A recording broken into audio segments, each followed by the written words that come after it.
வந்து நிர்மலா சீதாராமன் மேடம் அவங்க ட்வீட் பண்ணியிருக்க அந்த விஷயத்தையும் எடுத்துக்கங்க.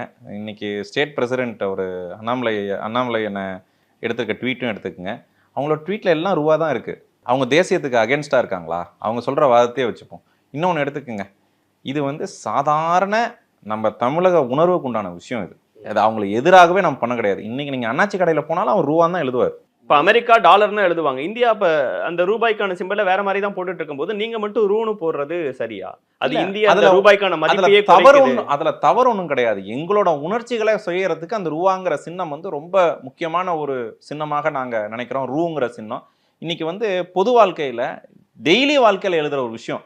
டெய்லி வாழ்க்கையில பிஜேபிக்காரங்களும் பார்க்கல ரூன் தான் எழுதுவாங்க. அவங்களும் அந்த சிம்பிள் போட்டுலாம் யாரும் எழுதுறது கிடையாது. அதனால தேசியவாதத்துக்கு அகேன்ஸ்டா இருக்கிறது ஆர்குமெண்ட் சேக்குக்கு வேணா அவங்க சொல்லலாமே ஒழிய, எங்க தமிழ் நான் கான்ட்ரிபியூட் பண்றேங்க நேஷனல் குரோத்துக்கு, நான் கஷ்டப்படுறேங்க, என் பிள்ளைங்க வந்து படிச்சு கஷ்டப்பட்டு வேலைக்கு போய் ஜிஎஸ்டி கட்டி டாக்ஸ் கட்டி கொண்டு வராங்க, என் ஊர்ல இருக்க அந்த ரூவை போடக்கூடாதுன்னு சொல்றதுல வந்து எந்த விதத்துலையுமே நியாயம் கிடையாது.